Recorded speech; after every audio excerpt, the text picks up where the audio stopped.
R second division I লিগে বিদেশি allow নেই, যার জন্য পুরোটাই বাঙালি। আর 7টা দিন প্রস্তুতির জন্য পেলে ভালো হতো। এই আশায় বেঁচে আছি যে কোনোদিন আমার টিম আবার ফার্স্ট ডিভিশনে উঠবে। ইউনাইটেড স্পোর্টস ক্লাবের অন্যতম কর্মকর্তা নবাব ভট্টাচার্য আমার সামনে দাঁড়িয়ে রয়েছেন। তো ইউনাইটেড স্পোর্টস কয়েকদিনের মধ্যেই আই লিগ 2 খেলতে যাচ্ছে। গোয়াতে তাদের সম্ভবত প্রথম খেলা, 4টে খেলা হোম, 4টে খেলা অ্যাওয়ে। দল কীরকম প্রস্তুত হলো নবাববাবু? 27 তারিখে আমাদের টিম বেরোচ্ছে, 28 তারিখে স্পোর্টিং ডি গোয়ার সঙ্গে প্রথম ম্যাচ। মোটামুটি সবাই রেডি আছে।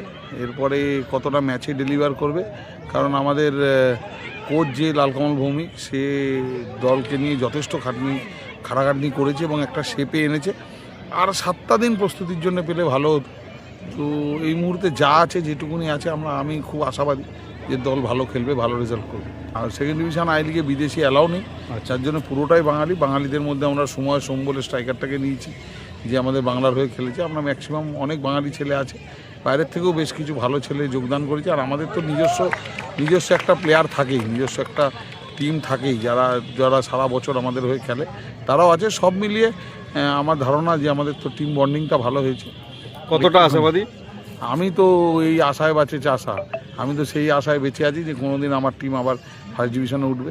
তবে লিগ খেলতে গেলে তার প্রাথমিক লক্ষ্য থাকে, যে আমার টিম যেন রেলিগেশন না হয়, সেটা প্রথম লক্ষ্য। আমার ধারণা সেরকম কিছু হবে না এবং ভালো রেজাল্ট হবে। ধন্যবাদ আপনাকে সঙ্গে থাকার জন্য।